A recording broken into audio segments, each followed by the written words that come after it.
Ladies and gentlemen, my name is Silence, and I'm your chief show attendant. On behalf of the two hosts and the rest of the crew, welcome aboard Weird Wednesday Flight number 13, non-stop, from your current location to parts unknown. Our flight will be of about 2 hours, and we'll be flying at the speed of sound. At this time, make sure your seat backs and tray tables are in their full upright position, and that your seatbelt is currently fastened. Enjoy the ride.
Well, hello.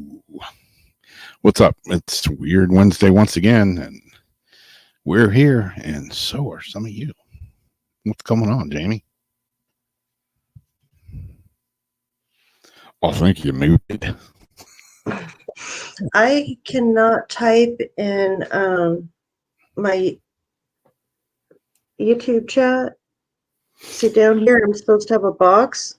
I can see them, but I can't type in it. Mine does that every now and again, too. And then if I type on StreamYard, it sends it to Facebook, YouTube, and Twitch, but under your name.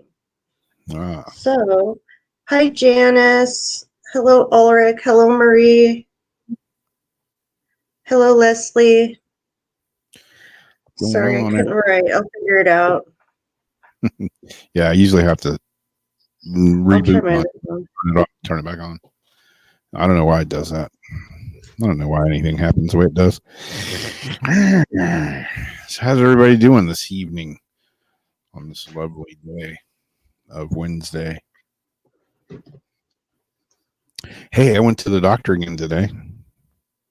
Got a feeling I'll be at the doctor's more this year than I've been in my entire life. Yeah, we left the doctor's today, and Darcy says, I think your doctor's overwhelmed. So what does that mean? Like, he just wishes I had some, like, scrapes and bruises he could take care of instead of heart problems? It's like, yeah. So. Jeff's dealing with a whole loop around, too, with his stuff going on.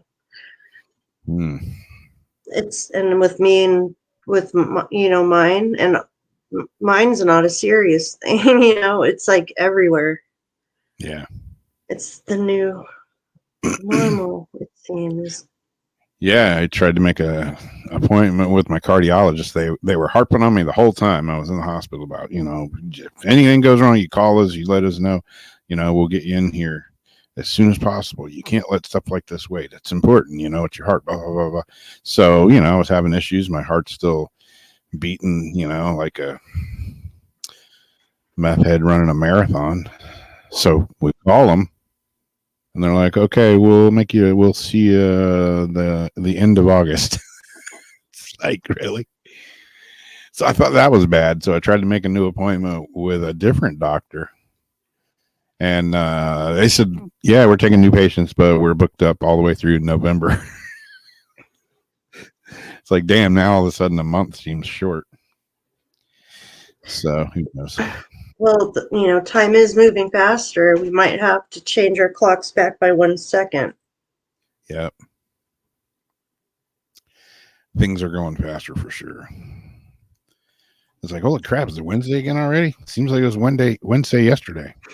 I was thinking the same thing. Yep. Did you maybe want to pew after? Maybe if I can stay awake. All right. Pew, pew, pew, pew, pew, pew. Oh, yeah. I forgot on here. We can show comments. I wish that was automatic. Sometimes not. Yeah. I'm pressing the button to show comments and nothing's happening. There it goes. Good. It's really good. Oh, well, let's see what I got up on the roster for weirdness.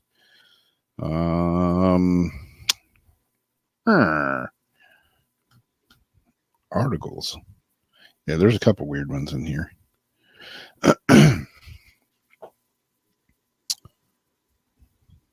This one just popped up on my news feed the other day. This one just popped up. That's what she said. Come on, man. Why is nothing opening on my computer? Be nice. It's the solar storm that hit today. Communications. Yeah. It's jacking my junk up. Oh, yay.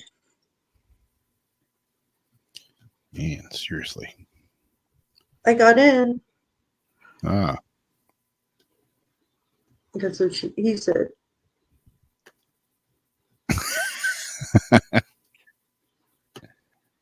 Okay. Application window. Damn. God, that's a lot of work to share one picture. Holy shitsters. 3 girls found dead in a pond near Texas home. No idea why they were there, sheriff says. Yes, if anybody's out in Texas, who knows? Beware of the ponds. Texas authorities said 3 young girls have been found dead in a private pond near their Cass County home. Multiple outlets reported the bodies of Tamari Oliver 5, Amaya Hughes 8, and Ariel Oliver 9 were located in the pond early Sunday morning, officials said, according to CBS affiliate KSLA. The trio was reported missing late Friday night. We have no idea what these girls were doing there. Texas Park and Wildlife Lieutenant Jason Jones said an investigation into the girl's death has been turned over to the Department of Public Safety Texas Rangers. The Texas Park and Wildlife deferred comment to the Cass County Sheriff's Office, which did not immediately respond to our request for comment. The Texas Rangers did not immediately respond for request of the comment. That's like a double sentence there. Anyways, goes on to tell more about them and their family and stuff and their last known location. They brought K9 units in. Search led them to the pond, which is less than 200 feet away from their residence. Well, maybe that's why they were there, because it was pretty damn close to their house. But I don't know. Weird. Said they located a pair of tennis shoes right next to the water. Maybe they went in there to go swimming. I don't know. They're little kids. They do weird shit at times, that doesn't make sense, but it makes sense to them at times, but sucks, that happened to them. Yeah. But yeah, I mean, they're still, the article goes on, but it basically says, they're undergoing autopsies, but they have no idea what resulted in these 3 girls' deaths in a pond. So they were in the pond. Yeah. Okay. I'm wondering how deep, if there's a tree log, could one have gotten there, or if there's maybe a undercurrent, depending, could she have gotten her foot stuck in something and the other girls try to rescue her? And then, I mean, you know how fast you get tied up in kelp when you're diving. Yeah. I just don't know the conditions of the pond. Could be. I don't know. It's weird. We started watching this show on YouTube that it's this guy that he does all kinds of stuff, but he does a lot of diving, and he got into like diving to try to help people find, you know, their whatever missing or loved ones or whatever that they think had, you know, gone into water somewhere. And I can't remember the name of the channel, like a dork. But anyway, yeah, we watched one episode. They were looking for this girl. It was in a river. Current was really strong, but it had these holes, you know, and they were trying to make their best guess. They had witnesses that saw this girl enter the river in one place, and that was the last place she was seen. And so they got, you know, the river, and they were diving, and they were just letting the current take them just kind of naturally to where it wanted to go. And they were thinking maybe they could find her that way. And they searched like, I don't know, a couple of days in these holes in the river, couldn't find anything. And then, I don't know, it was 2-3 days later, she popped up in the area that they had been searching the whole time. It's like, you know, I know that a river's big and it's underwater. It's hard to see, but apparently she was there stuck on, you know, there's rocks and limbs and all kinds of crap on the bottom. So, yeah, like you say, maybe that's what happened here, too. One of the things they teach you, like in diving, if you start feeling it, not to panic, and you get your flippers and you out of it, just mermaid up. Yeah, because it can get scary, and it tangles you up fast. Yeah. But I don't know.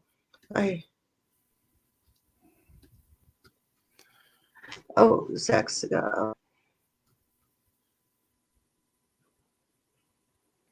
I was going to talk about that one tonight, Marie, the Lake Mead, but I was keeping the article shorter, so I might talk about it next week. But yeah, they did find those other bodies, they're mob bodies. But what's even scarier is it's like 23 million, or can't remember how many million people serves that, and watching how it's like down to, it's like 21%. I don't have the exact numbers in my head, but the bodies aren't what's scary. What's scary is how low it is, and we need that water. There's all of Las Vegas comes from the snow melt, Colorado. Yeah. But yeah, there's actually an old like B whatever military plane. That's the oldest thing they know that's down there at the bottom. Damn. And they have pictures of it. B-52 bomber? Yeah, I think so. I want to say that, but I have to reread it because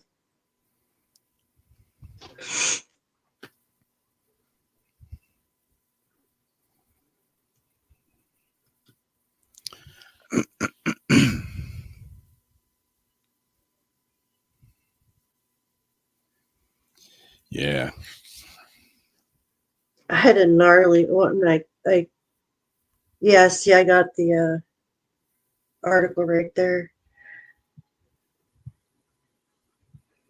Well, I'm going to start off with one we do every year, and it's when the pungent rare corpse flower blooms, and it's blooming all over the place in America. They've got different arboretoriums, whatever. This one's at UC Santa Cruz.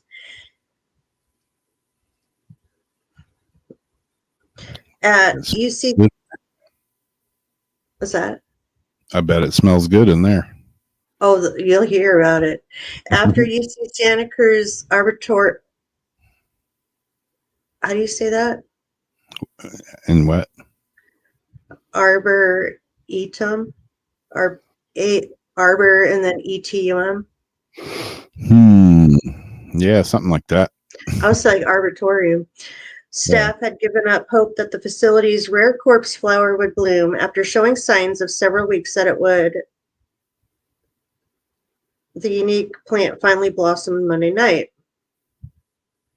The 5-foot-tall stinky corpse flower, like something from a Tim Burton movie, drew hundreds to the flower hall Tuesday morning.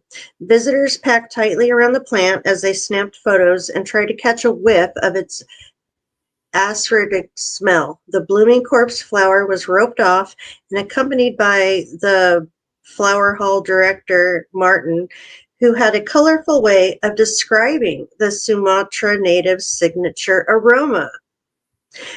I would say it's like a dead cow rotting,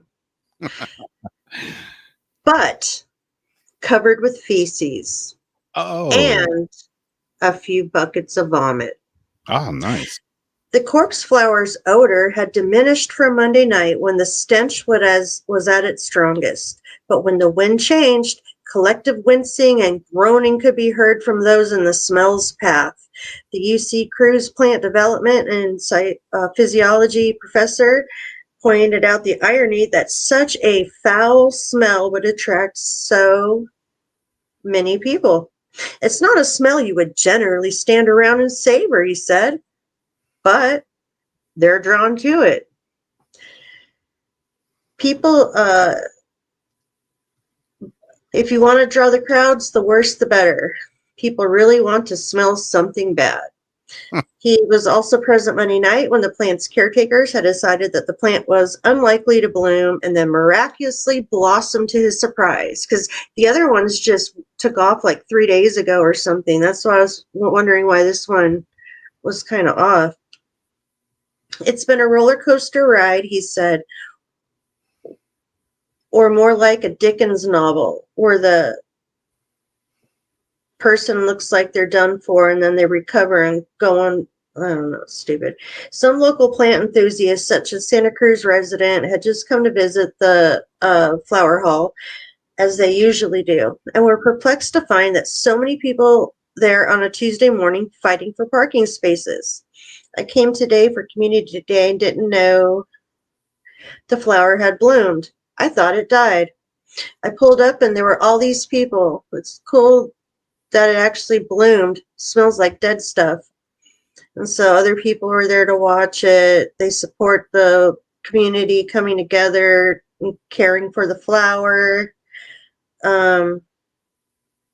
They were happy that they didn't think it was going to work, and then it did, and could be because the weather's been off. So yay. How many of you guys, has any of you been around a corpse flower? I have had the pleasure of smelling one before. You have? Mm-hmm. And I had these, oh man, I forget what they were called. They weren't these, but they were the cactus that blooms, and they kind of look a little bit, you know, like the fingers. Yeah, star cactus, something. I forget what they're called. But yeah, they're nowhere near as bad as these. But yeah, when they open up, yeah, it smells like a dead animal. And it's weird, like when they open up, because there's just this pod, and it'll be sitting there for like, you know, a week or two, and all of a sudden it pops and it just opens up. It's weird. Happens, you know, you'd think it would be a slow process, but nope. They just pop open. And, you know, smell like dead squirrel. And everybody waits all year for it. A dude sitting in the chair down here. At first, I thought it was Wilford Brumley. Remember him? Wilford Brumley. I'm going to talk to you about diabetes. From diabetes accessories. Yeah. Well, because it doesn't only happen once a year, Zach. Maybe if it was once a year, people would gather around. Yeah. They might even buy it nowadays. That's true. You can make money selling Instead of whiskey in a jar, farts in a jar. Farts in a jarro. That Metallica song. Yeah. Well, you were talking about your last one about a Dickens novel. This one has a different definition of Dickens. I think Wolfie probably sent this to me. But his grandma's dying wish was she wants a giant dick on her grave site. Yep, you heard that right. Huge penis and testicle, weighing nearly 600. She had a sense of fucking humor. Yeah, that's pretty much the gist of the story. Mexico City. So heavy. Before her death, 99-year-old Katrina Orduana Perez had one final wish: a giant statue of a dick on top of her grave.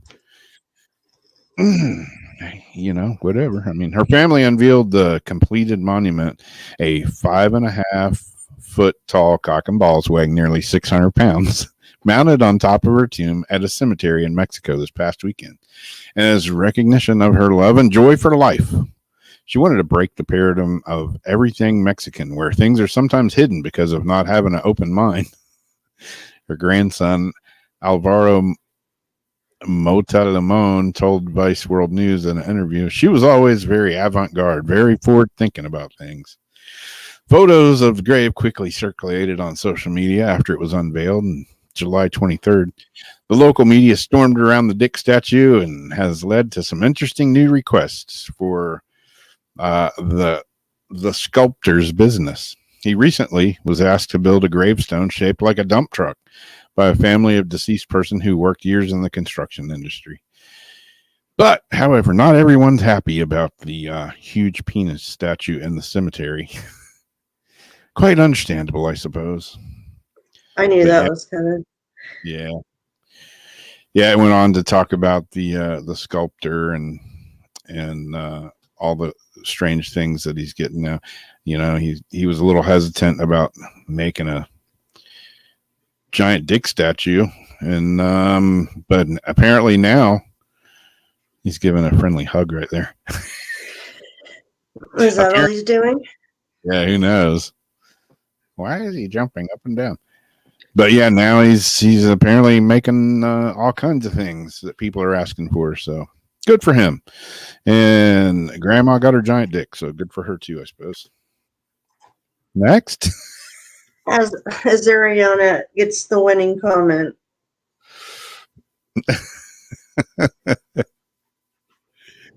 Yep. Exactly. Now this one's not like a gross toilet, like funny to make fun of one. This one is something that's just like really cool and amazing that we're able to do things like this. Yeah, I haven't read this article yet, or looked at it yet, but I know this has happened a few times over the last, couple of years, and yeah, it is pretty amazing. Yeah. I couldn't remember the last one, and I couldn't remember how old they were. I didn't have time to look it up. I opened the article. Okay.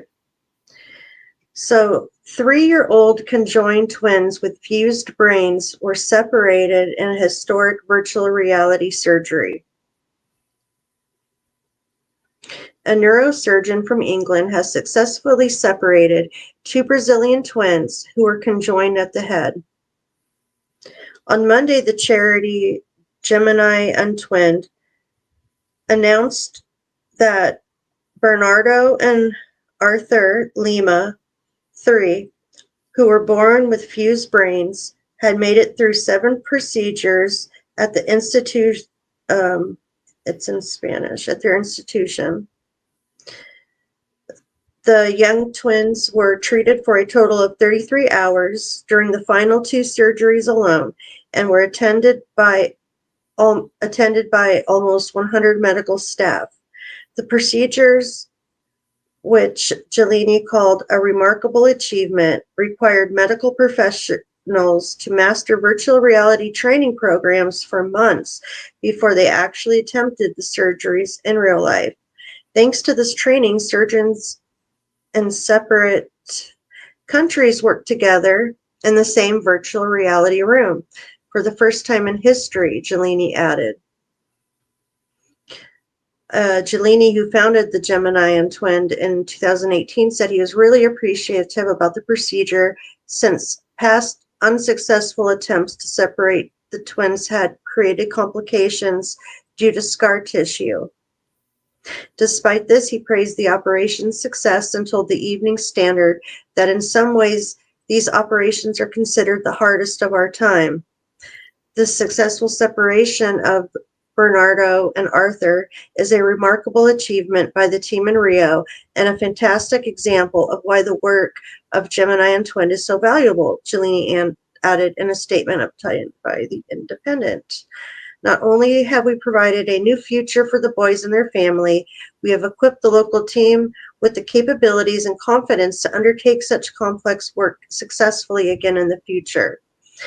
It is through this process of teamwork and knowledge sharing globally that we can hope to improve the outcome for all children and families that find themselves in this difficult position. This is the only possible through generous donations. This is only possible through generous donations from members of the public. During the final 27-hour operation, Gelini took only 4 15-minute long breaks for food and water. There's a lot of tears and hugs, and it was wonderful to be a part of their journey. And then they go on just to talk more about the foundation and everything. Yeah, it's pretty true. Yeah, I mean, looking at that first picture, you know, I mean, it's like, it's a wonder those kids made it as far as they did, being connected like that, you know. But that's all they knew. Like, if you think about it, like to us, it looks so, whatever, but like to them, yeah, it could feel normal. That's true. Yeah, man, that's bizarre. It's bizarre. Do you think they're going to have, like, how twins that aren't conjoined will have really bad separation anxiety sometimes, like they can't even, date, they'll like marry other twins, and I wonder, like, when they're adults, how close, if they're going to be able to separate and live separate lives, or if they're just going to be like super, super close. Yeah. Yeah, I hear a lot of twin stories that they're like that, you know. It's amazing. It's amazing that, they doctors and whatnot can do stuff like that, you know. I mean, it's just like medicine has come a long way, you know. Surgery and stuff has come a long way. I mean, even like when I was in the hospital, I mean, they're gonna, the procedure that I was gonna have done was, I've got this crazy beating heart right now that's not in rhythm. It sounds like a mariachi dancer, like, just going crazy in there. So the way they're going to fix it was to knock me out, put paddles on me, and shock me. It's like, where did that come up from? How did they learn that? How did they, like, who was the first, he was the first patient. They were like, I don't know what to do. Well, let's just shock his ass and see if it works. I don't know. But yeah, I've learned a lot in the last week or two, about just heart stuff in general. Like, there's a whole electrical system in your body, basically, just like it's like a car. Yeah. It's like circuit board and wires. And our heart is the battery. Yeah. Craziness what medicine, surgery, and all that can do. Like when my brother had a heart operation, I went on and like watched it, online, and I was like, whoa, yeah, you don't want to look that up right before you go in for an operation. Oh, jeez. I mean, they literally opened this guy up, took his heart out, and had stuff hooked to it, and his heart was like laying in a bowl beating with all this shit hooked to it while they're working on him. I'm like, is that even possible? like took this dude's heart out of his chest, and it's sitting in a bowl. And they put them all back together, sewed him up, and he's you watched that part, or you didn't? Yeah, I'm not my did? brother. This is just a thing online that I watched. Oh. But yeah, it's like, wow, you can really do that? That's amazing when you see what they actually do in there sometimes. I've known people have gotten or had like surgeries like that, and like the doctors joke after, like, yeah, we had your spleen and your whatever on the table, and it's like, ew, I would never want to talk to somebody again who's like fondled my organs and like took them out. It just freaks me out. Yeah. She who can't get a blood test. Yeah, that's pretty weird. Oh man, you'd have freaked out with all the how many times they were sticking me. Oh, no. I already like had a meltdown earlier about needles and. Yeah. There was this one nurse though. First appearance, I didn't really like her. But they come in at all hours of the night. I was having blood drawn every 3-4 hours. And they're like, I told them, I'm like, my hand is usually the best. And man, they wore my freaking hand out. And I'm like, okay, maybe not my hand anymore. And so they started going up my arm.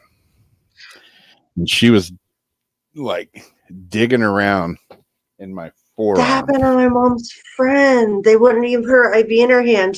And they kept stabbing it into her arm and couldn't get it in. Yeah, they're like, you got wiggly veins. And I'm like, balling my fist up. I'm like, you're going to have a fist forehead if you don't stop digging in my arm. And so she quit. And they called this other nurse in there. She came in the dark, didn't even turn the light on, felt my arm, and she's like, oh, there it is. Boom, right in. No. Like, bam, right in the jugular. I was like, yeah, all the other nurses, they came in to watch her because they couldn't believe she's going to do it in the dark. So it was like 3 a.m. Yeah, I felt like a human pincushion, literally. They stuck me so many times, man. My arms, I had a big bruise over here. I kept telling them I had an IV in my arm over here, like, right in this area. And then I have this blood pressure cuff on that's up here, and it's going off every hour, and I'm telling them, I'm like, man, this shit hurts. Like, it hurts every time it would inflate, and I'm like, something is not right. I guess it was squeezing the tip of the needle that was in my skin. Yeah, it was bad. I was like, change that son of a bitch to the other arm or I'm going to do it myself. Oh, God. I never hated blood work until I had a doctor that was like a practitioner do it. Shove it in my arm. I have a good vein in my hand. Okay. Now I don't even like to look at my veins because it freaks me out after all this. She was jamming in my arm. Couldn't get it. Squeezing, couldn't get it. Stabbed it, and instead of pulling it straight up, ripped it up. Well, something happened. Blood starts spurting. And instead of it being sucked into the thing, blood was spraying out. Oh my God, my blood was just spraying everywhere. Now I can't even go get my blood drawn because I could smell it in there. As soon as I smell the blood in the room, I get lightheaded. My doctor gave me a card 5 years ago. Go downstairs, get your labs when it's a good time for you. Well, I went down there. They had something going on, so they had to come back. I walked past that motherfucking lab every month. Well, today's not a good day for a blood test. Just keep going. Like, I don't know when, and I don't think I'll ever go in there now. Oh, yeah, you would have flipped out if you were me like a week ago. Yeah, I did. Traumatized me. Like, I get tattoos, I can have piercings, but I do not like my fluids sucked out of my veins anymore. Yeah. Yeah, like Wolfie says, some of those people are in training that are sticking you. Yeah, this one girl came in and she was like, I'm just going to tell you right now. She goes, I'm in training. She goes, you're the third person that I've ever stuck. Are you okay with that? If not, I understand. I'll call somebody else. I was like, hey, I'll give you a shot. Go for it. I let a dentist do that before. Boom, one and done. I was like, you're awesome. She's like, really? I'm like, seriously, you need to keep it up. Do it right. Got a knack for this vampiric stuff. Oh, I just let them do it because I figured what they were doing wasn't that crazy. And I'm like, I'd rather have you like learn how so you don't, do it right. Facebook user.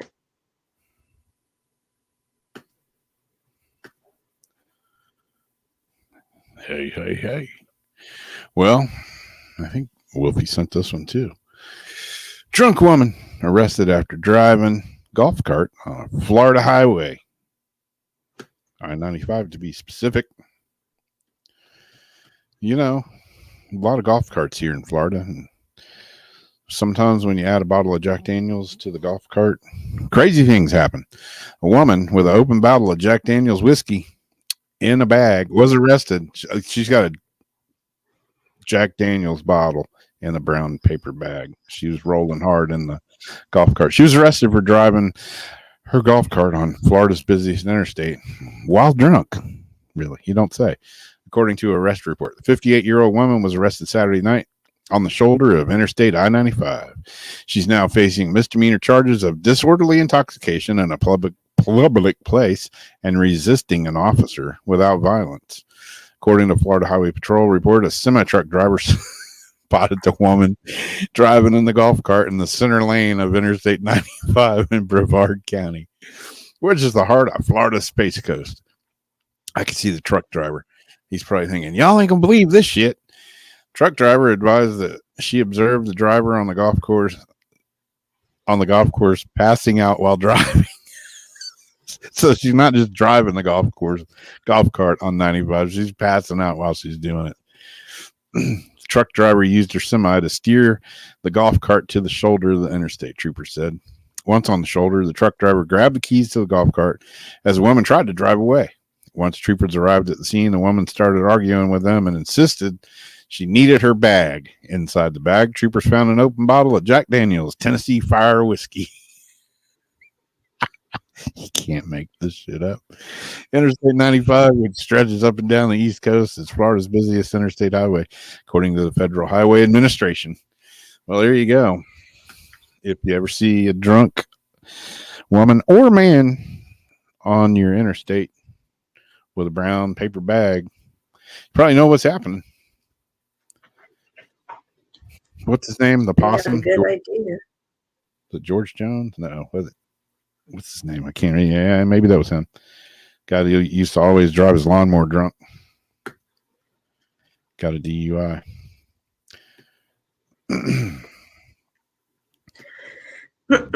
So this here, I don't know if they're doing it for like TV promoting or what, but when I was looking at ghosts, like, new stuff, this Jack Osborne thing was like trending because the other thing that caught my attention was they were at Skinwalker Ranch.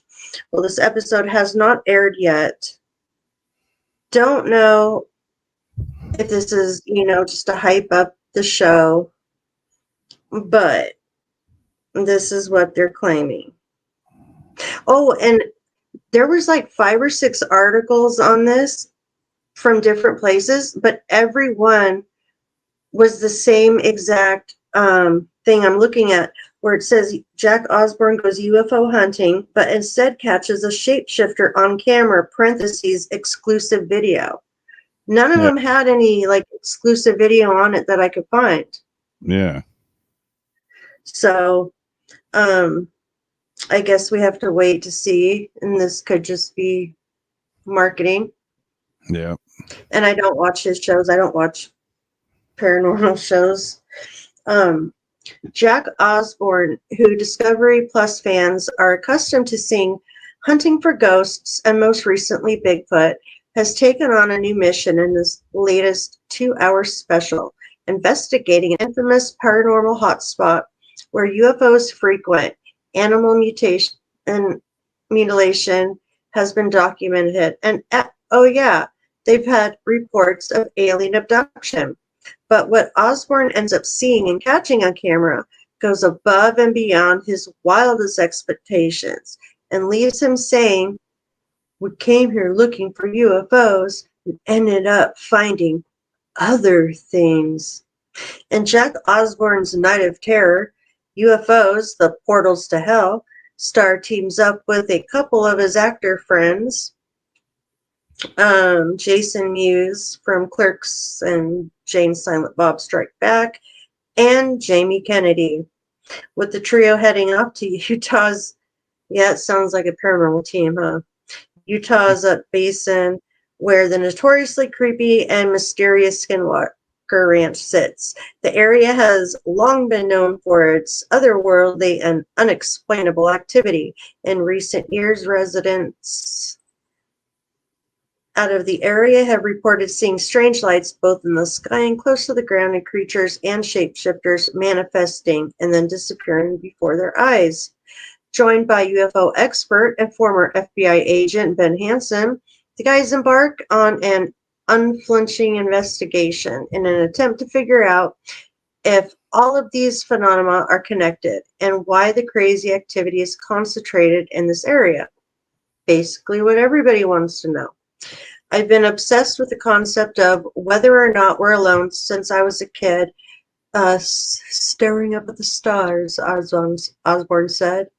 The basin has fascinated me for years. It's a mecca for alien and supernatural activity. So, like, we know about Skinwalker Ranch. Kennedy brings some comic relief. See, Kennedy confessed he was okay if he saw an alien along the way as long as it didn't mess him up. So now he's making like some jokes. So yeah. Putting on night vision goggles, Osborne sees something odd trekking very quickly through the desert, upright like a human, but then it vanished.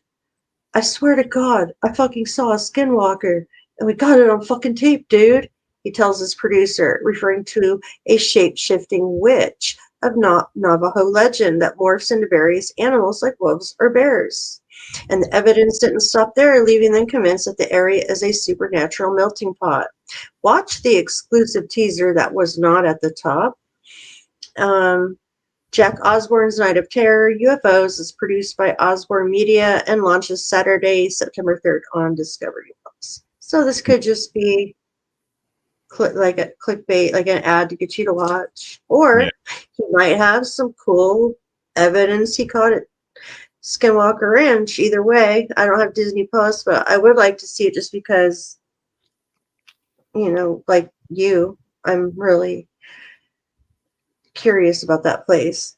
Yeah, we were just talking about it today, about how it's weird how some of the original owners, they were there for years and years and years, never had a problem, and then they sold it. Some other people, and I can't remember the order, but like the Shermans were owners.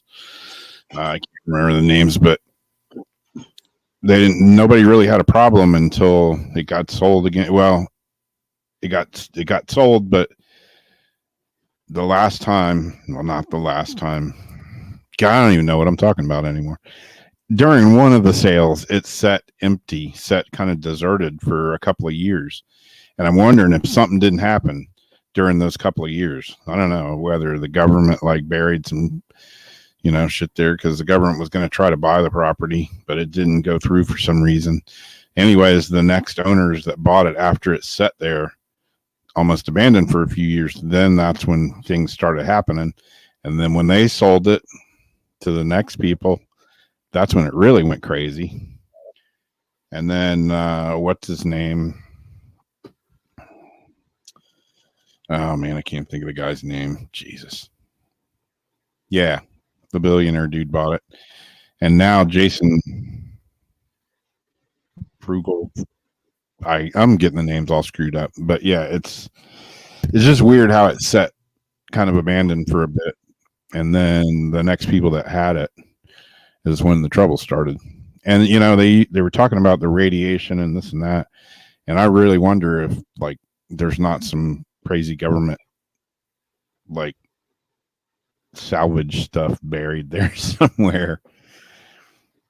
Yeah, Brandon Frugal or whatever his name is the current owner. But yeah, I mean they were testing like nuclear bombs way back in the day, and some other stuff out in that area. And who knows what the hell the government can like, oh, this land's sitting here empty. We're just going to slide in late at night and bury these, 155-gallon barrels of nuclear milkshake. Who knows what's in the ground there? Then again, there's something going on there. There's no doubt about that. I don't know what it is. This place amazes me. I would probably say I would like to go there. I would love to. I would spend the night. Yeah. Even after everything I've seen. Yeah, Bigelow. That was it. Thanks, Zariana. For some reason, that's Ryan. That's coming up as a Facebook user on StreamYard. Yeah. But he's in Facebook showing up correct. So I don't know why it's goofy on here.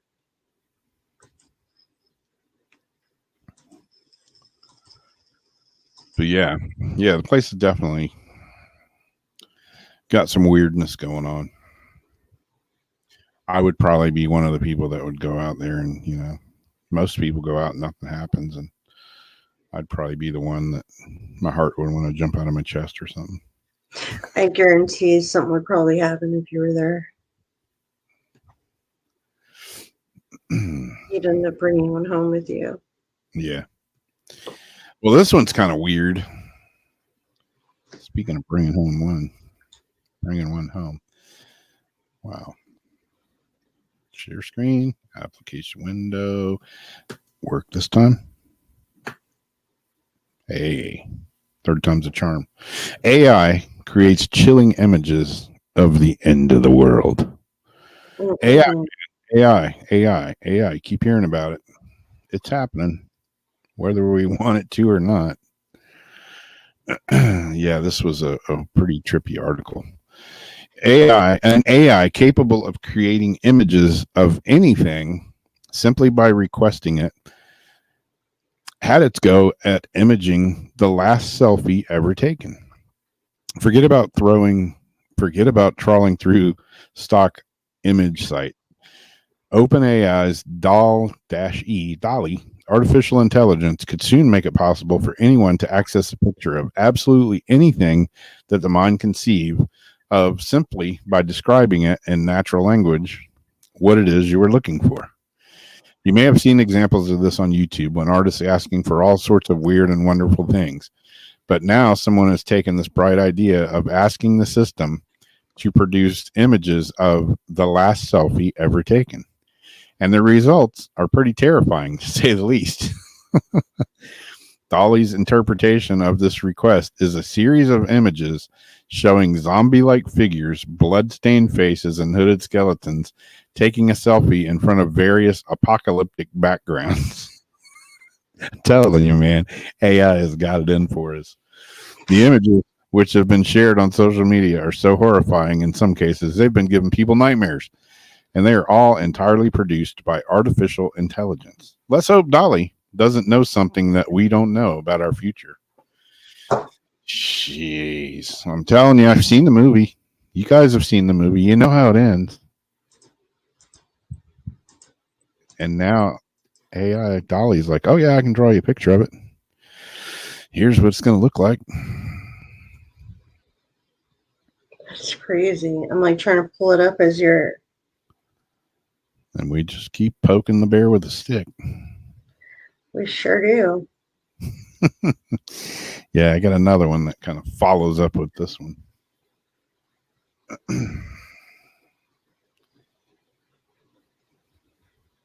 Good old.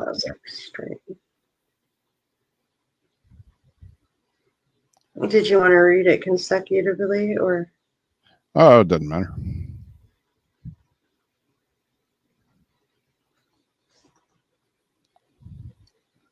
I could. Well, let me get back to my box.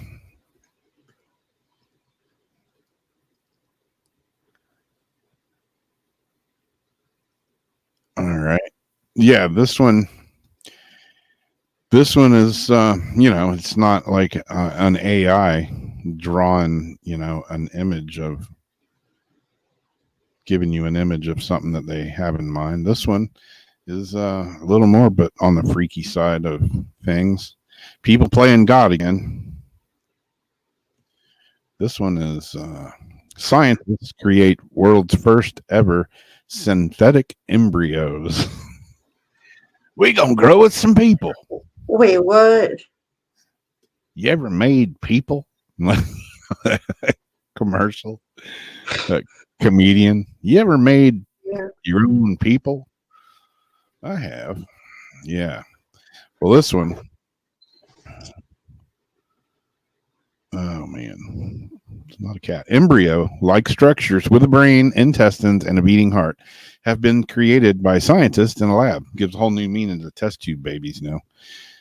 The technically impressive, though morally questionable achievement was reported by researchers at the Weizmann Institute in Israel, who used stem cells from mice to create synthetic embryos without the need for sperm, eggs, or fertilization. Remarkably, we show that this embryonic stem cells generate whole synthetic embryos, meaning this includes the placenta and yolk sac surrounding the embryo, said Professor Jacob Hanna. We're truly excited about this work and its implications. In the future, synthetic embryos could be used in place of real animal embryos in medical testing. So you can grow your own animals to medical test on now. Well, they're genetically modifying the pigs for the hearts. Yep. While offering new sources of cells and tissues for human transplantation. This is the funny part. Those worried about the possibility of scientists creating synthetic creatures using this technique, however, need not worry, as the embryos do not have the capacity to grow into actual animals yet. There are no plans at present to create synthetic human embryos. I like how they word that. There are no plans at present to create synthetic human embryos, but we're thinking about it. You know they are. Synthetic human embryos are not an immediate prospect, said James Briscoe. We know less about human embryos than we know about mouse embryos, and the inefficiency of the mouse synthetic embryos suggests that translating the findings to humans requires further development. So, yeah, they've already thought about it. There's no plans yet. But sooner or later, they're going to be growing people in a lab. Oh, yeah. They probably are, though. They probably already are, exactly. If they're talking about it, it's probably been going on for a while now. Yeah. Plastic babies, exactly.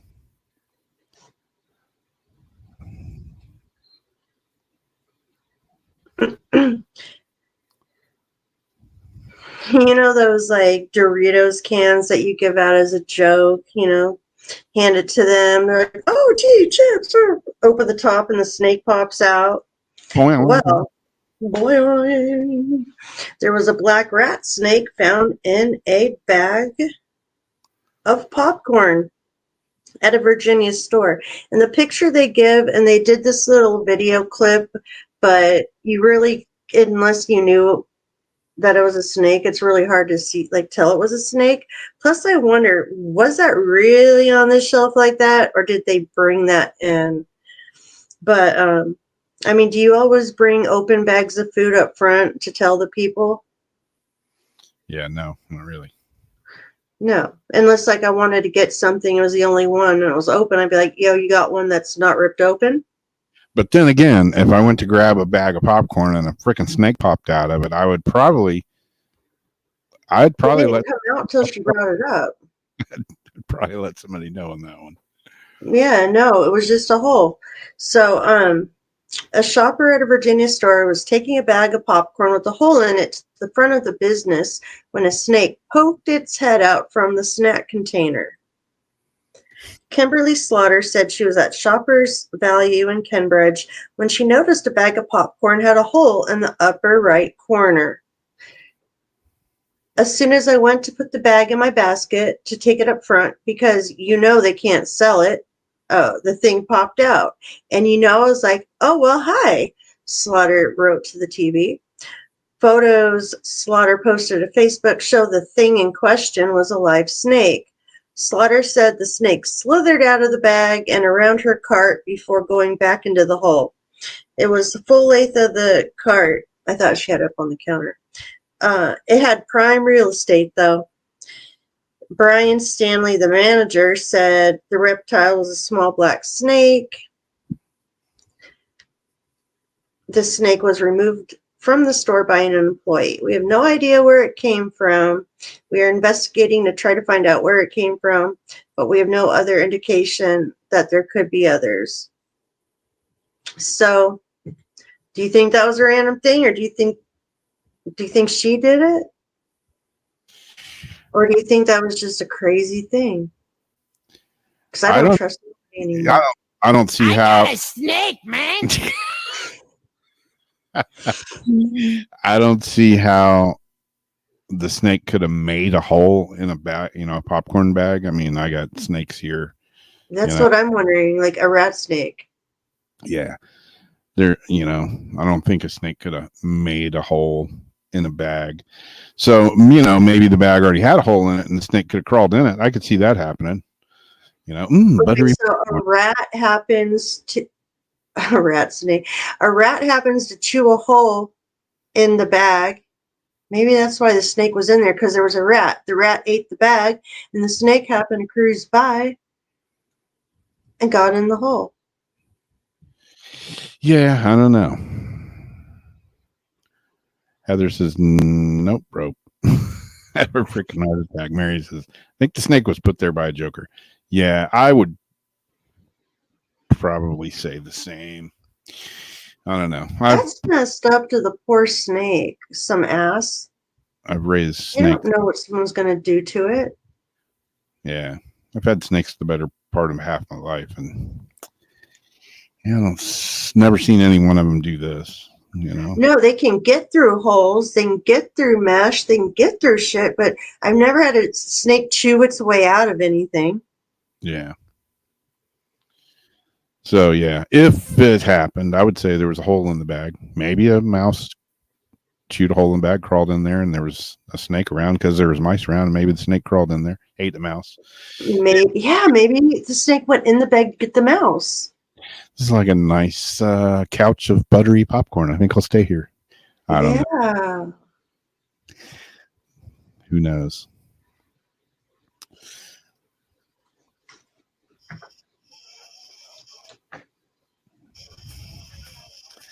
Stranger things have happened, though. So I got a snake, man. This one time I gave her some beer. Doing this and that. Yeah. Some people don't like snakes. No. I love them. Yep, I kind of like them. There is a little video here, but like you say, it doesn't really. I thought it would show it. It just shows like that picture, like zoomed in 3 different ways, and it's like, I don't even know really what I'm looking at unless they said it was a snake. Yeah, I mean, you can see it's a snake head right there. Doesn't look like a racer, more like a ball. The head or the bag opening? Well, it looks like the opening's right there and the head's poking out, but it's weird. It looks like a ball python head to me. That's what I thought. I'm like, that's why I was thinking it doesn't like look like the snake head. So I thought that was like the big hole and that the head was in there somewhere. Looks like a damn gator head right there. I don't know. Damn, $3.23 for a bag of Utz. And that's the only thing in her car. It was a bag of pot. Like, that was the first thing she went in there and grabbed. Yeah, really. I don't know. I smell fishy. I smell a rat. I smell a rat, and it ain't in the damn popcorn bag. Who knows? It would be kind of weird to be walking down the aisle and see that, though. I think I'll get some popcorn. What in the hell? Some bitchin' snake popped out of there. Y'all got problems back here. Call a exterminator. I don't know. I've seen snakes pop up at all sorts of weird places. I probably wouldn't even try. I'd be like, oh shit, there's a snake. Yeah. Well, I got one last little article here, and I don't know what happened to the picture that goes with it. So I'm just going to read the damn article. Envision a cat. Envision an old man and a cat. A big red cat that lives in Mississippi. A Mississippi cat. A house cat in Mississippi may have helped save her owner's life. I saw that, but I didn't read it. By alerting him to an attempted break-in at their home. On July 25th, Fred Everett of Belden, Mississippi. Go back to your home. Oh, that's Alabama. Sorry. Anyways, heard their 20-pound calico cat, Bandit. 20-pound calico cat. That's a big damn cat. Making loud guttural meows in the kitchen. Sometime between 2:30 and 3 a.m. Before she jumped up onto the bed and scratched at him. Everett, 68, told the Daily Journal that he quickly grew alarmed because cat ain't never done nothing like that before. So I went in the kitchen. What in the world is wrong with you? Everett told the Daily Journal. When Everett left his bedroom to go figure out what Bandit wanted, he turned on the lights in the kitchen and he saw two men outside his home attempting to open the back door. One armed with a handgun and one trying to pry Everett's door open with a crowbar. Everett's appearance in the kitchen and the light turning on prompted by Bandit reportedly scared the men away, the cat owner told the Daily Journal. It didn't turn into a confrontational situation, thank goodness, Everett told the paper, but I think it's only because of my cat. You hear of guard dogs, he added? Well, this here is a guard cat. Everett told the Daily Journal that he adopted Bandit from the Tupelo Lee Humane Society in Tupelo, Mississippi in 2018. And after he asked the shelter about available kittens while writing the organization a donation check in response, the shelter introduced him to Bandit. And from there on, it was history.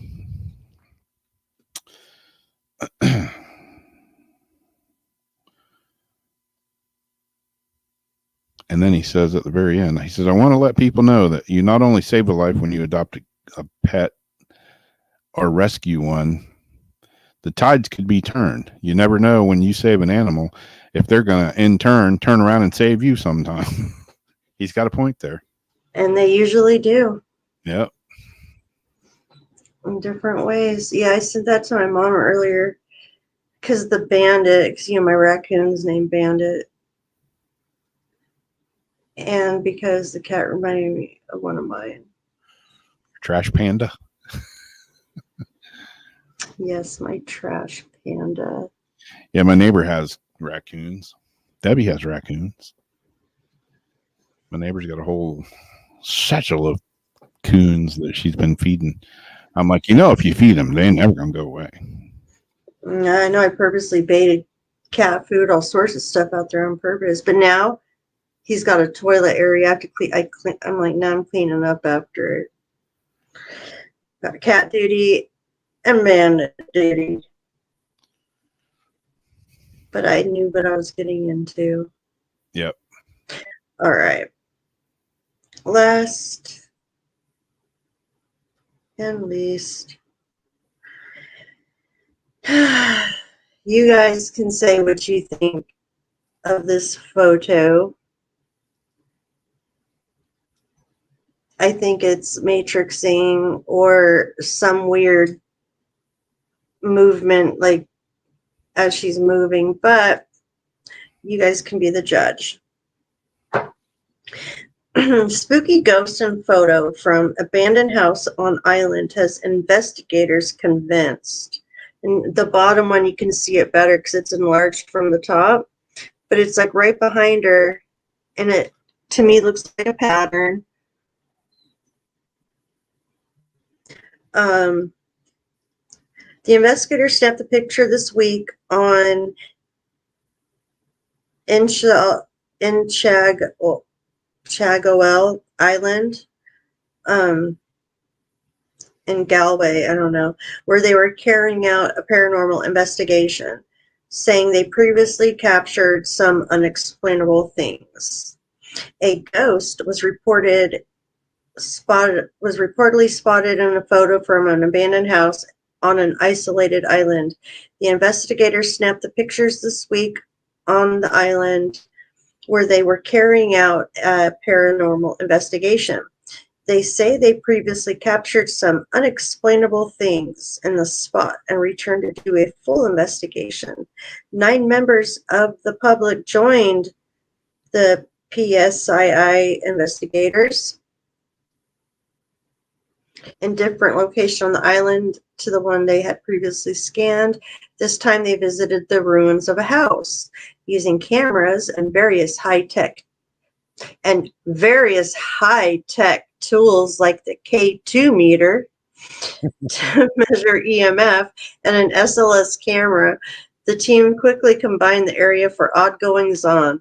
The SLS camera, we know how that works. We decided to take numerous pictures of the area that was showing us high activity, and this is how we captured the image, he explained. In the picture, you see 2 members of the public. One of them told us she was feeling very uncomfortable by the doorway, and she was shocked when we showed her the picture. We decided to take numerous pictures in the area that was showing us high activity, and this is how,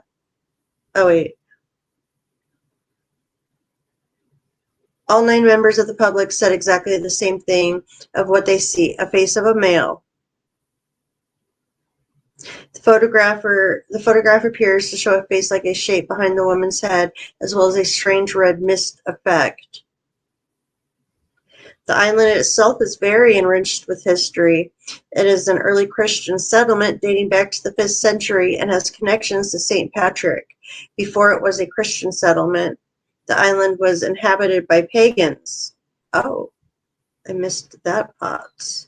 But I don't know, like, is that a tree behind? Is that like a blurred out tree that's behind, like, that awning, that concrete, whatever awning? Yeah, right there. So, and then it goes down to the face. Is that like part of the tree that's blurred out? I don't know. I was trying to figure that out, if that was like a tree or if this was some kind of weird image. I mean, it looks like branches up here with, foliage on them. So, yeah. Or like her, like if her head was one way when they took it and say she went like that real fast, could it have like left us a mark like that? Because it looks like a different type of face. Yeah, it does. Oh, pretty looks weird. Like the hands almost on her shoulder. Almost looks like a guy with like a beard. I mean, a mustache or a mouth that is like that so much that it has the shadow, like heavier with his hair a certain way, and like he's like touching her shoulder. Yeah. And then like go back in. Are those stones to her left blurry too, like that misty kind of? Yeah, when you go up, right there, right in there. Yeah, by her shoulders. Or it could be his arm around her. Looks like a hand. Yeah, but does that look kind of misty, like that same kind of blur mist? Yeah. Because it's not like a portrait photo where the whole back will be blurred out to have the center subject. It wouldn't be half blurred and then clear. Yeah. I want to see what everybody says.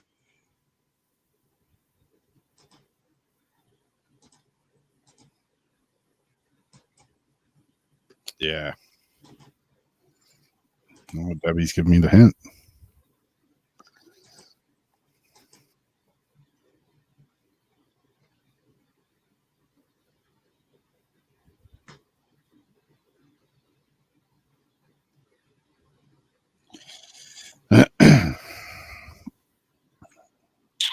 Yeah, it's pretty strange. Wait, what do you mean, Ryan? They'll take whatever's around and put it into another image. And do you mean you're getting photos like that too? I'm a little bit confused.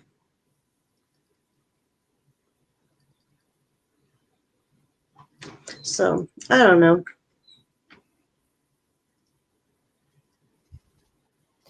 Yeah, interesting. Yeah, when I first looked at this picture, I was like, "Oh, it's just matrixing." But then I looked at it more, and I'm like, "I don't know, and maybe not. I don't know." And then I didn't have much for. Well, I didn't put it together like astronomy thing tonight or anything, but the most significant is the fact that this the solar storm. We've been having quite a few, pretty close together. It's confirmed that a solar storm erupted on August 3rd, which will bring on Earth a solar tsunami tonight. This is a night of true power, igniting the flames of our will to attract anything we want, abolishing restrictions we place on ourselves and our lives. Hence, tonight, call the sacral soul of the sun and burn down your limitations and invite all blessings with you. But it does cause a lot if you look into past solar storms, like where everything has been wiped out in the past. It really affects communications and Wi-Fi and things like that, and us physically. Yeah. Yeah, it was interesting, like when I came down with this whole, the COVID thing, and then the whole heart issue. Never had problems with the heart, and I didn't think about it.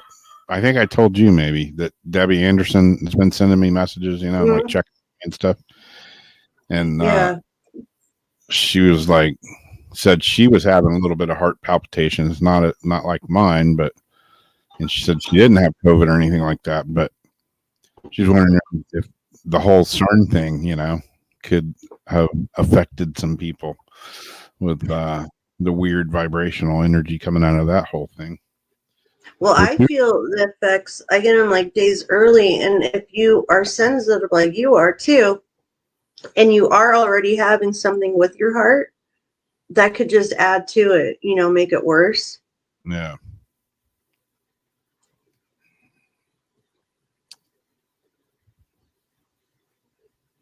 Yeah, it was kind of funny today when I was at the doctor, because he was like, like my heart right now, it's 113, and I'm on double doses of metoprolol. He's like, I don't want your heart and your blood pressure to go too low. And I'm taking this stuff, and it just doesn't seem to be like, my heart's like, yeah, I'm not gonna listen to your rules. I'm gonna do what I want. Yeah, today my doctor was kind of like, we can try this, but he basically had this befuddled look on his face, like kind of didn't know what to do for me. That wasn't built the most confident in his abilities. Maybe I will go find that old hippie doctor, and Native American hippie doctor, and sit in a tent and sweat and do mushrooms. Maybe that'll fix me. Diane, you were just put on metoprolol too. Is it working for you? My mom, I went through some of her meds, and I was having all this heart issue because my mom, I remember she used to take something for her heart, and I found metoprolol, and started taking it because my heart was like 150 something, and it was kind of freaking me out. And I was taking it, And I'm like, this shit must be old because it ain't working. And that's what the doctor said. Oh, maybe it was old. So now I got the new stuff, and I'm taking double dose of it. Yeah, you just got it today. Yeah, I've taken. Yeah, started doubling up on it today. Maybe it's time release, so maybe it'll kick in. I hope. Yeah, Diane said it slowed hers down. Geez, I wish it would slow mine down. Evelyn said she's been on Metropolol. Dee says, be careful. Hell yeah. Always. Telling me at the, yeah, that's what I'm on. Exactly what I'm on right now, Diane. It's 50 milligrams twice a day. I was on 25 twice a day, and it was like not doing anything. So hopefully the 50 twice a day will kick in. And I know it looks like an energy drink, but it's not. It's just flavored sparkling water. I don't know why. Huh? What's it called? What's it called? Hmm. Liquid Death. I knew it. That's what I was going to ask. There's this girl, Lawless, on TikTok that always drinks them so much that they sent her like 80 cases of it. And I wanted to try it. Yeah, it's pretty good. This is. They have like a few flavors. Yeah. They got regular kind of just water. This is severed lime. Yeah, I've been wanting to try this for a while. What kind of water are you drinking? Oh, it's called Liquid Death. I think I'm going to pass. But she used to get flagged all the time for it. So it's like, it's not alcohol, it's water. Yeah. You see, they make hard Mountain Dew now, though, that does have alcohol. I heard about it. Yeah. They got it in the grocery stores and Walmart and everywhere here. Huh. That used to kill me, when I was vaping and stuff for years, everybody's coming down on vaping because, the flavors, it's geared for kids, it makes everything look like, it would entice children into vaping, and, it's just an excuse, whatever. They got vodka, they got Skittles flavored vodka now, for Christ's sakes, birthday cake, whatever. So now they're making Mountain Dew, which is like one of the most popular kids drinks. Yeah. Mountain Dew, hard Mountain Dew. Everything that's okay.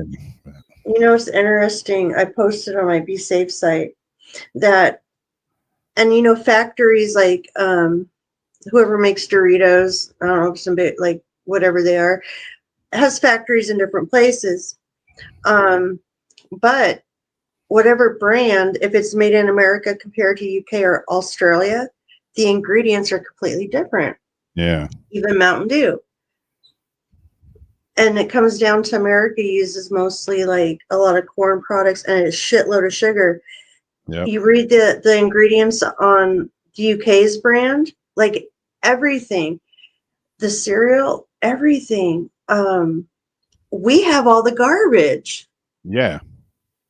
Yeah, they just like don't care here. I was drinking. Well, I still am drinking. Even their Mountain Dew is healthier. I drink the Zero Gatorade that doesn't have sugar in it, but I was just reading an article yesterday. Is Gatorade. that sativa? Yeah, it's not the aspartame or anything, but I was just reading an article the other day. Gatorade's banned in several countries. I didn't even know that, and it's because of, I forget what it is. I'll have to go back and read it again, but there's an ingredient in Gatorade that like several other countries have banned. So now I'm like, you're drinking something that you think is somewhat okay for you. And then you find out other countries are like, hell no, we don't have that shit here. And if that means it's other countries has it, that means we have it way worse, whatever they do. Yeah. Dang, Diane was in the hospital for 12 days. Got me beat. I was only in the hospital here for 4 days. And it drove me insane. But yeah, I didn't have a heart attack, luckily. They tested me for everything, and I was a bit relieved when they were like, yeah, your heart shows no damage. It looks good. Other than you got a blood clot. Did you want, since we're getting close to the end, to do your story? I never picked one out. Oh. I could just randomly pick one. Yeah, randomly, because I know there's people wanting to get some ghost boxing in tonight. Yeah. I mean, the big one in this book is, well, there's a few big ones, but one of them's Marilyn Monroe, but we've all heard about that one. I never get tired of talking about Marilyn Monroe.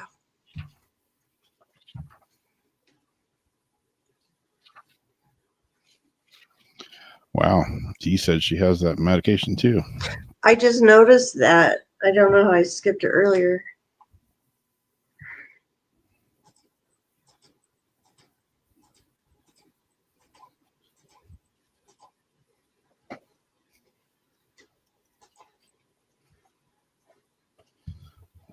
Let's see here. Holy mackerel. That's a frightening picture. I don't want to do that one right now. Jay, I just opened the book and it just falls to Marilyn Monroe. The background you used tonight matches my lights. Yep.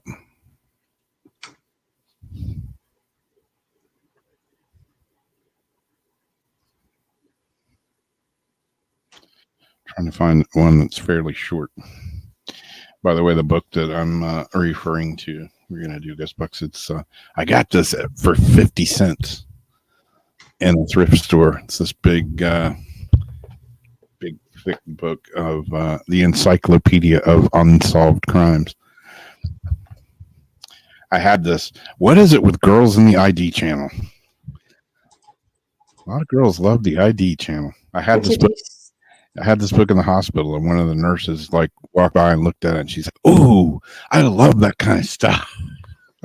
I love the ID channel." I put something on TikTok the other day. I'm like, okay, I can't be the only one. Am I the only one that like falls asleep to the ID channel? You know, finds comfort in, like, that's my good night, like, stories I listen to all night, even though I don't know what it's doing in my head. Anyways, it came out to, because I put a poll on there, like 60 something yes to 33 no. Yeah.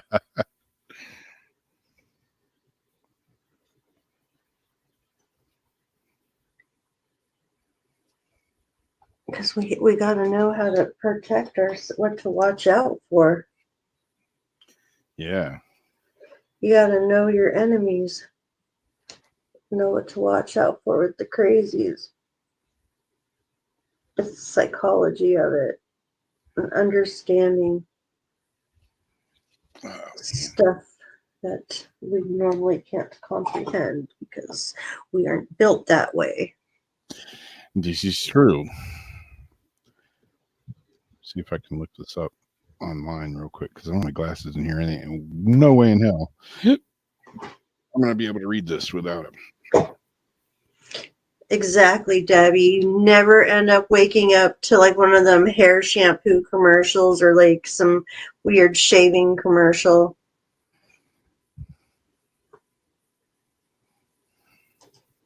All night till the morning, there's always a story on.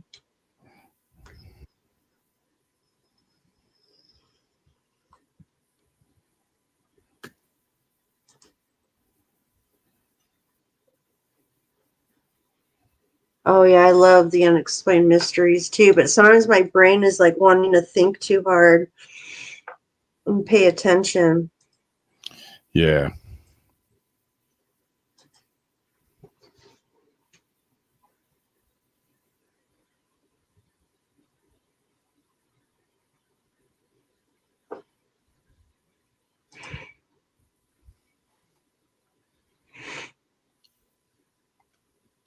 I believe it. I 100% believe it. I leave it on in the back, so like if I'm watching something on the DVR and I fall asleep, at least when that's over, I know the thing behind it will be that.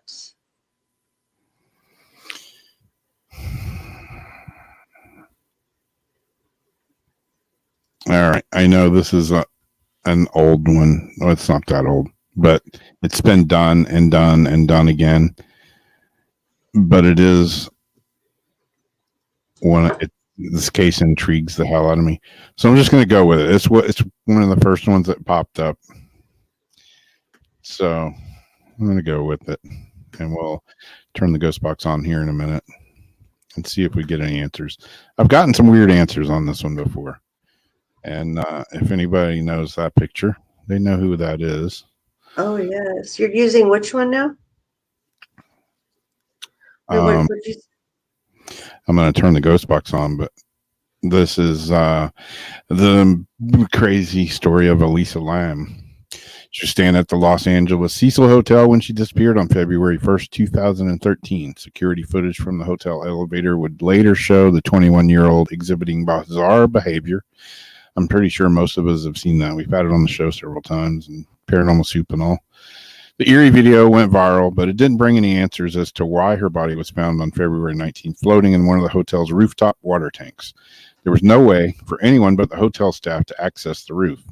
It's incredibly difficult to open the hatch, and the water was way too low for an able-bodied adult to have drowned.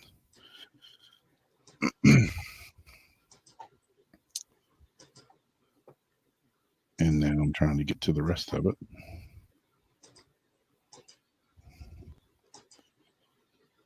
And my computer is going psycho on me. Yes, Heather. In the video, Lam enters the elevator, presses nearly all the buttons, causing the car to stall. As the doors remain open, Lam peeks out in the hallway, exiting and re-entering several times. She rocks in place and gestures with her arms as if communicating with someone off camera. Her movement is unsteady. Finally, Lam disappears down the hall to her left, the elevator doors closing behind her. The chilling clip made its way online, where it quickly went viral. Some theorized that Lam was on drugs and she was mentally ill, or both. Others claim she was possessed or hiding from someone or something that can't be seen on the video. The Cecil Hotel is known for its dark history. Elizabeth Short, a.k.a. the Black Dahlia, it's funny because that's the other article that popped up, supposedly stayed at the Cecil before she was murdered in 1947. Goldie Osgood, known as the Pigeon Lady of Pershing Square, was raped and murdered in her hotel room in 1964. Richard Ramirez, the Night Stalker, and his copycat, Jack Unterweger, lived in the Cecil while they committed their crimes. The hotel also played host to many suicides, including one woman who killed a passing pedestrian after jumping from above. 2 weeks passed. Elisa Lam remained missing. At the same time, the guests at the Cecil began complaining of low water pressure in their rooms and brownish water seeping out of the tap. On the morning of February 19th, a hotel employee named Santiago Lopez went up to check on the roof's 4 rooftop water tanks. He noticed the top hatch to one of the tanks was open. Lopez climbed a set of ladders and peered inside, and he was mortified by what he saw. Floating face up in the water near the top of the tank was the body of a young woman. It was Elisa Lam. Lopez told the police no one could access the roof without tripping an alarm. In fact, he had to deactivate the alarm system before stepping out himself. Only hotel staff possessed keys to the rooftop stairwell and door. According to the hotel's engineer, even if you did reach the roof without setting off the alarm, you'd have to climb into the water tank platform, scale a second ladder to the top of the tanks, lift a heavy metal hatch, and jump inside. To this day, no one knows how Elisa Lam reached the rooftop without setting off the alarm system, or how she gained an entrance to the tank, and then how or why she drowned. The autopsy revealed that her body was found naked in the water with her clothing, the same clothes she had been wearing in the elevator video, strewn around her. Her body was moderately decomposed. It had been approximately 2 weeks since she was last seen alive. No evidence of assault, sexual or otherwise. No drugs besides ibuprofen were found in her system. At the time of her death, the water tank was about half to 3/4 full, leading some to question how an able-bodied woman could drown in a relatively small amount of standing water. In preparation for her ill-fated tour on the West Coast, Lam had started a Tumblr account, blah, blah, blah, talks about her social media and this and that. Family filed a wrongful death lawsuit against the Cecil Hotel, but their case was dismissed in late 2015. The judge said there was nothing that the hotel did to allow Lam to enter the roof or suggest that the roof or the water tanks were safe. Though the Cecil Hotel had seen its fair share of deaths, the notoriety of Lamb case pushed its reputation over the edge. The hotel rebranded itself as the Stay on Main. That's what it's called now. So, yeah.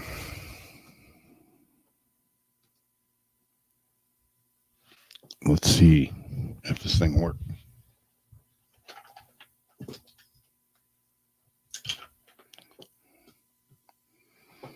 Aliens.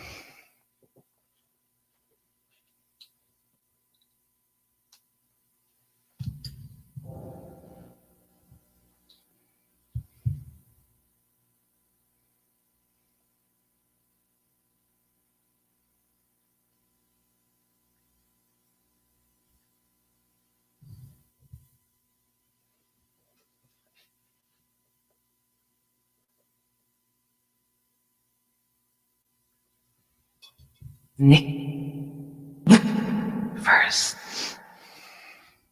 Tell All right. We're good. That sounds. no. Hello, spirits. Anybody here with us tonight that wants to help us out with the case with Elisa Lamb? Red? She's wearing a red jacket, it looks like.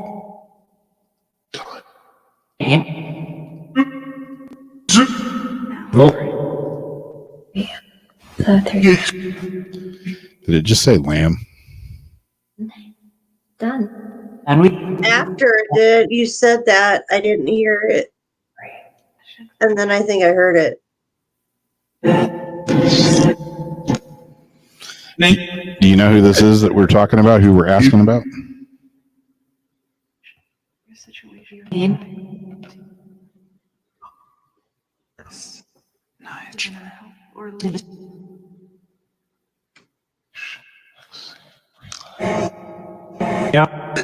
think.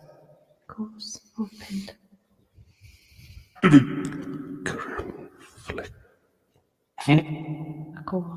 So.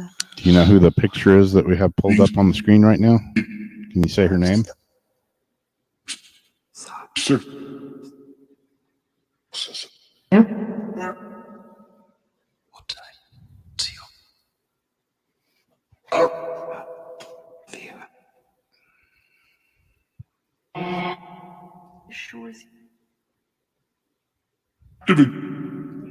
The bangs a little trans.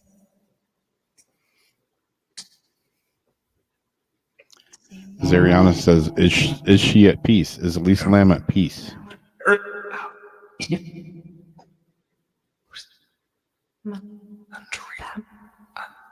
Yes.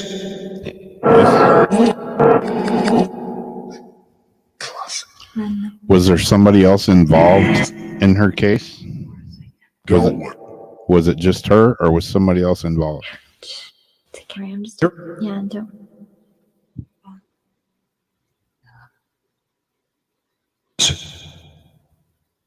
Nah, I'm just going for it.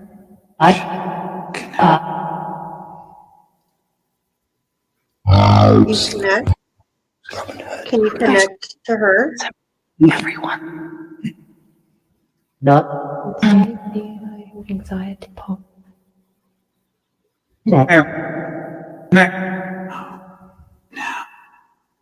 Beautiful. Right here. This. We hear you. So. The moon. Mara. No. Stop. Me. Let me just now. Ocean. Notice that restless. I heard that about anxiety too.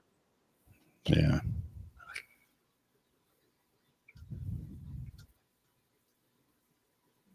Enforcing. Breathe the rose.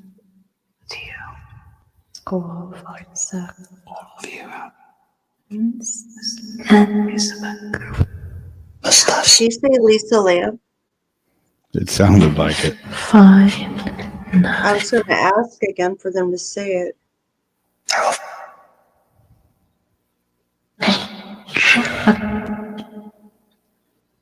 Do any of our guides know or can confirm who this woman is? It's like the boat thinking of. So we know we're talking about the same thing? Very loud. Drew my every once in ever. The queen of Do you know where she is? king. Yeah. Better. But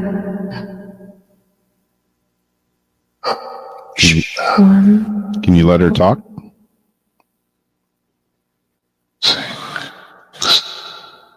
Seven, then six.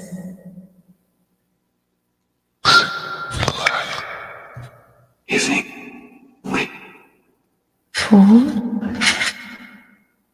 8, 20. She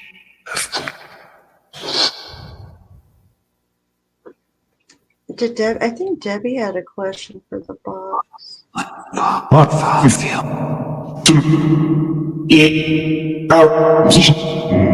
No. Beautiful. Deep breath. say Striker. we put no. Then we're just because below. Well,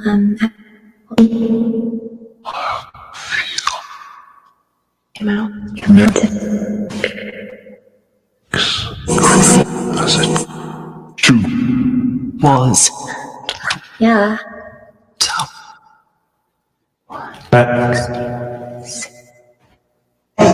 Beautiful.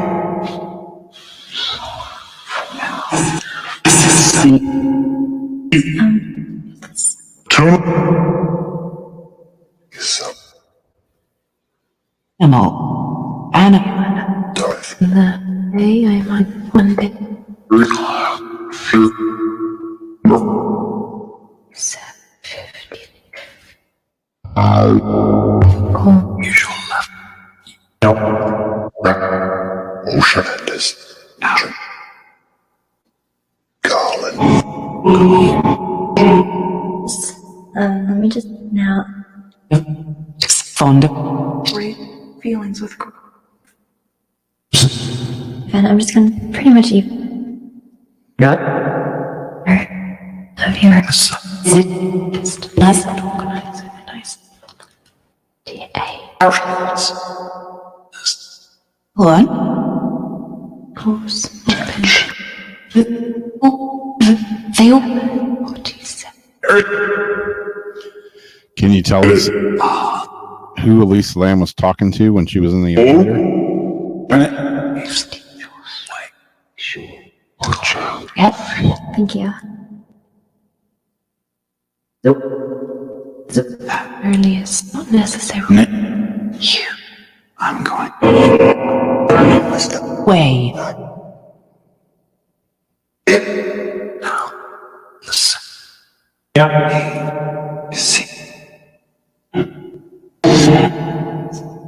No. It's profound. Problems. Mom. Liam. Constantly.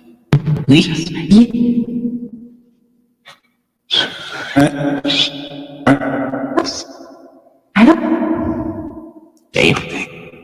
Leave. Some of the people supposedly complained of her odd behavior. Is that true?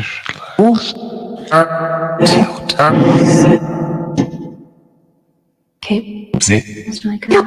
Listen.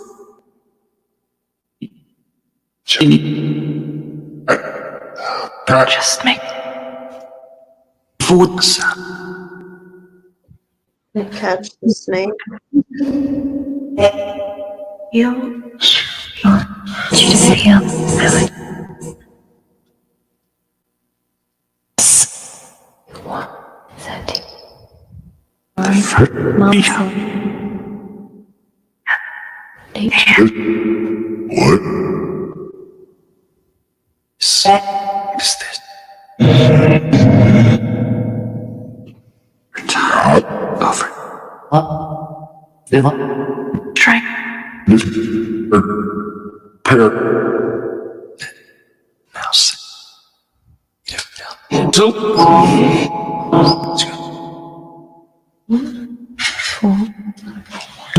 Down. Tiny bit off, little time.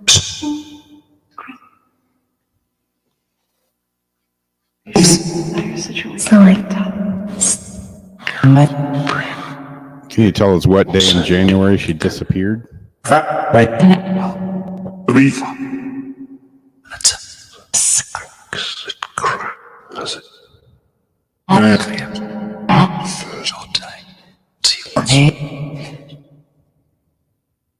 Leaving.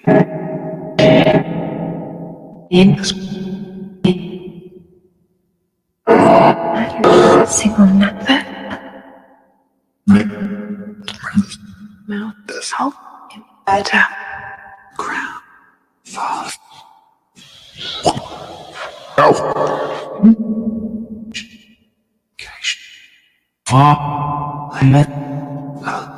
I'm just gonna pretty much even it.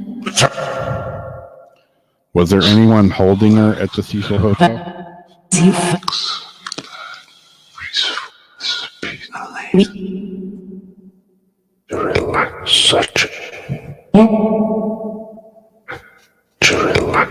Some interesting.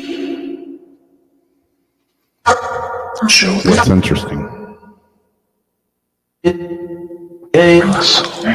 Single nut. Try.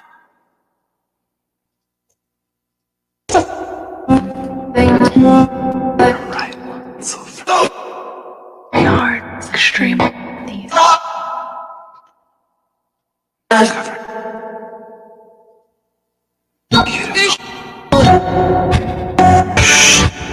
Beautiful. Quick. Do your hair really?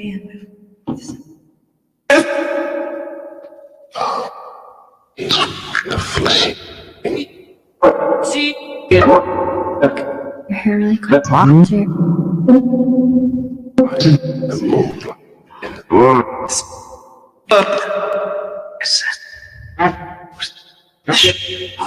Better. Tell us to read. There's research. You look in the mirror.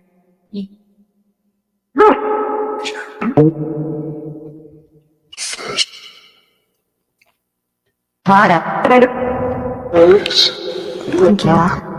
The highest. In it. Our son. Straight. There was some. What did he say? I didn't catch that. What do you want to do? It's your time. You're fine. Just find you. Anybody else got any other questions? Dude.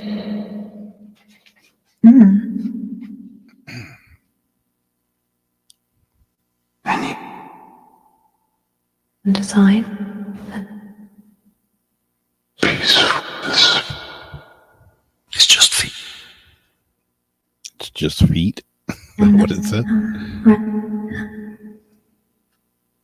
Real sure.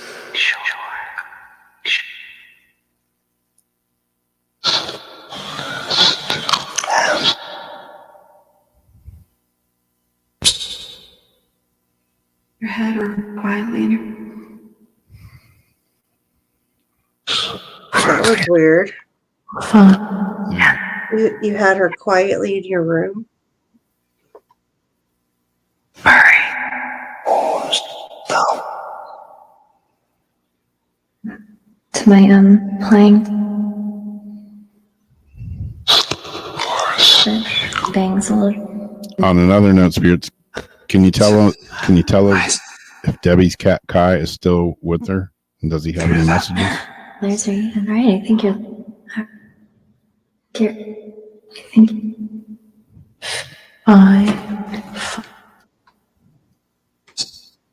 Just you got.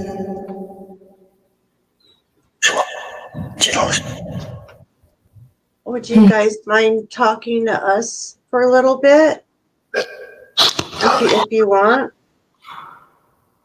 Since we can hear you and you can hear yourself.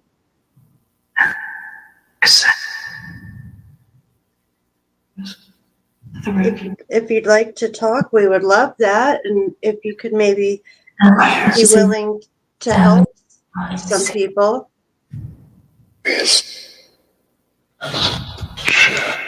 Very last. Say that. Quick. So your hair really. Appears as healed. Do any of you know our friend Debbie in chat right now? Yeah. Do you know her cat Kai? I swear I just heard it say he's healed. I don't know if anybody else heard that. Let's toot my own. Yeah. That's too weird. Just gotta make sure. She would like to know if he has any messages for her or how he just anything regarding That when she kiss on cheeks. You make. Is he? Do you know if he's with her? Relaxation. Cool. If he is, how would she know that he's with her? Please. Beautiful. And then that layer. I know you guys are probably happy to talk and hear each other, but this would make her feel so good to know this. And I'd really appreciate if you could tell us if Kai is with Debbie. Energy, earth, and water. Chi, earth.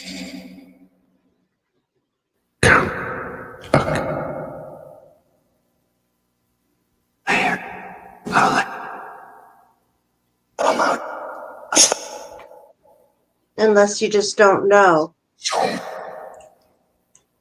Do you know? It's a problem to hurt. And has each. Oh, and now, just. They're like so involved in their own. They are excited.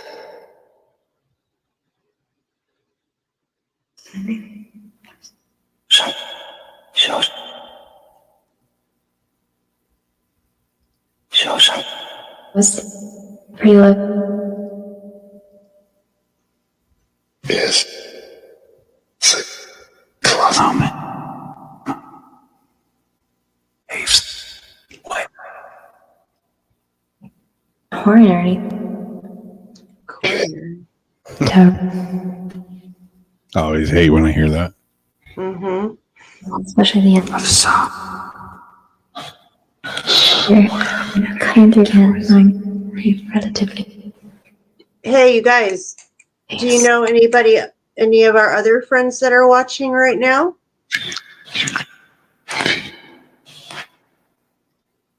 Like is there Ariana or Lori? About to come. Oh. 7, 9. I'm just gonna. Hard, extremely. Oh. Are you catching that?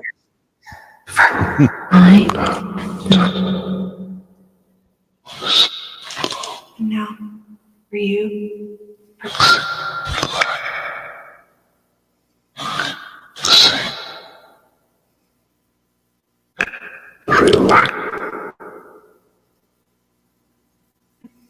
Angel Michael. What? You and When you finish up, are there any messages for any of our friends? Scratch. Let's see a mirror. Watching. Give you. For you. Thank you. Lens. Hurry.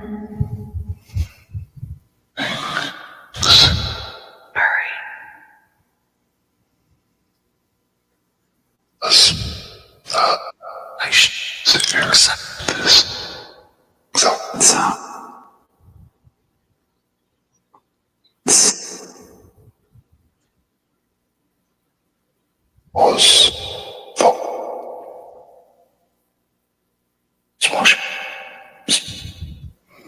Any of the spirits know Neil's late dog's name? Can you say it? Did you say no? Barely. Hey, 30.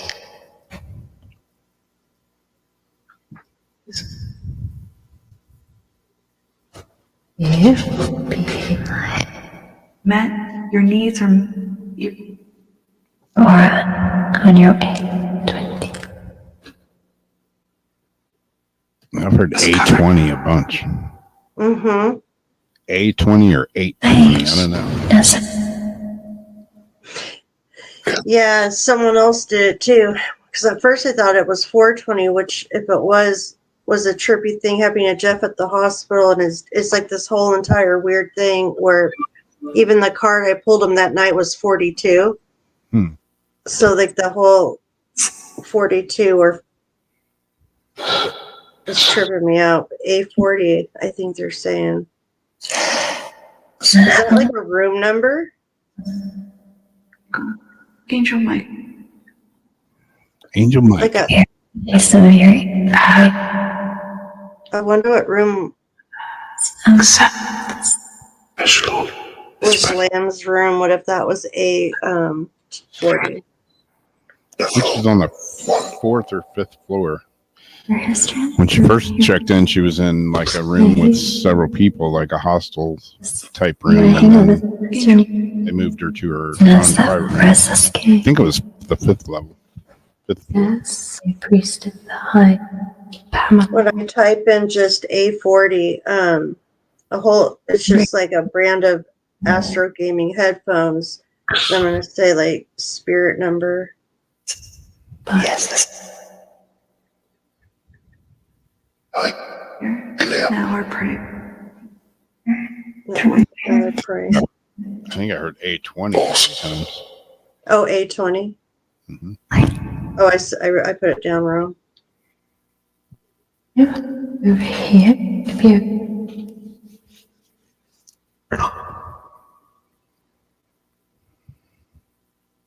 It comes up as Samsung phones. And then I'll say spirit All right. numbers. Make.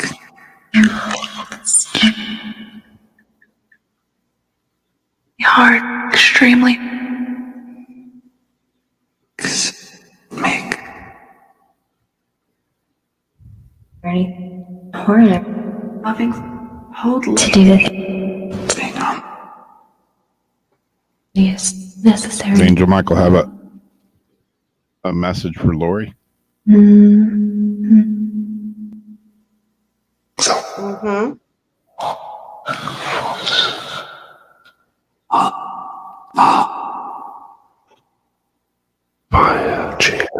What? Sound like she was like, mm-hmm. Kind of. Yeah, this is the spiritist. I just nicely. Oh, good. Time now. Coronary. I'm so. I keep hearing coronary. I heard it too. I hope you guys aren't talking about me. Fight. Yeah.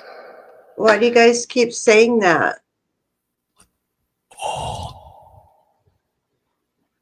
What are you talking about?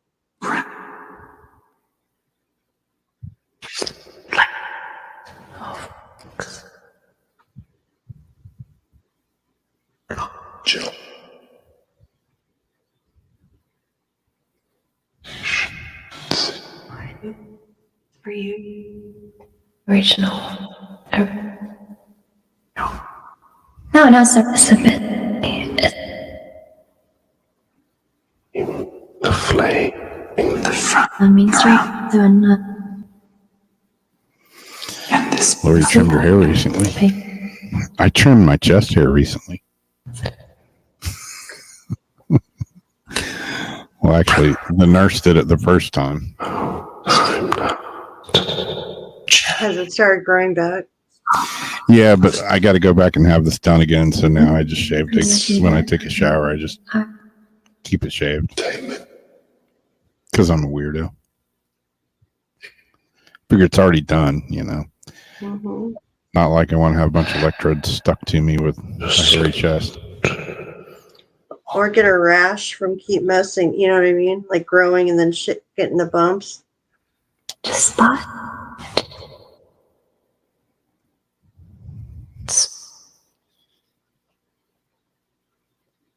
Yeah, man, Wolfie, I'm going to go get a golf cart.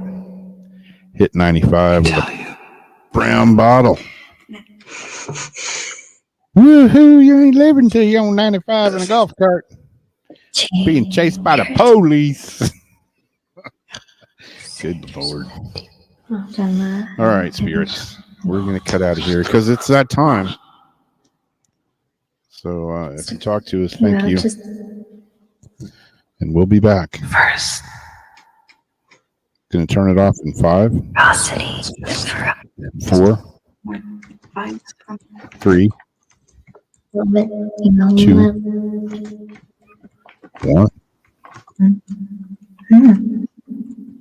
1. She was like, I don't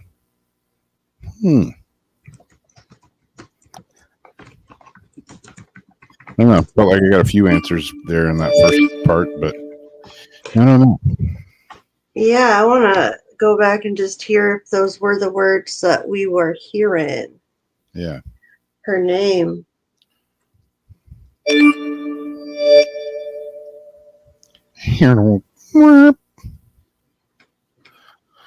Well, anyways, that's going to about wrap it up for Jamie and me tonight on Weird Wednesday. Anybody got any good plans? You know, I talked about, speaking of plans, we talked about briefly today. I'm going tomorrow to buy a freaking lawnmower that I finally found on Marketplace. Going to Palm Coast, I think, to get it. Anyways, we're talking about we're you know, Darcy was off work for 6 weeks this summer. We were talking about going somewhere. Of course, we didn't. Everybody else that she works with went on vacation. We didn't go anywhere because we never go on vacation. But we were talking about going down to Coral Castle, and well, then some dumbass came down with COVID and then had heart problems, so that screwed that whole plan up as usual. But I mentioned it to her, and she was like, she's got to work tomorrow, but she's like, well, we could still go. You don't play till Sunday, so who knows? I might be driving my ass to Coral Castle tomorrow night. Nice. Who knows? Probably won't happen, but it could.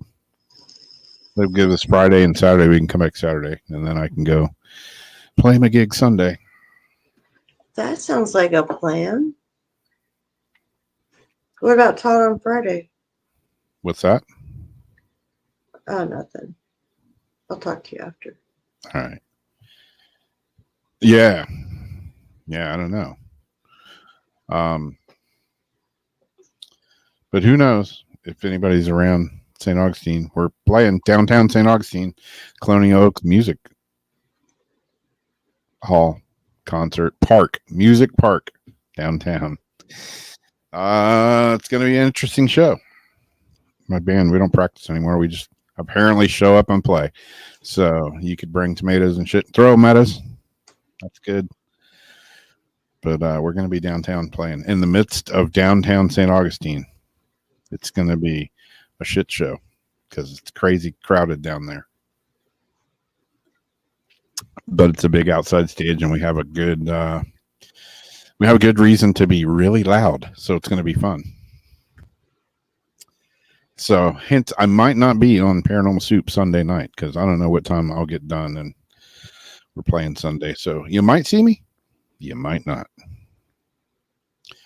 So other than that, I guess it's 2:01 a.m. in the morning for me. Till next time. I was going to say, you got anything you want to add? Till next time. Till next time. We will see y'all later. All right. Why won't this thing turn off? Good night.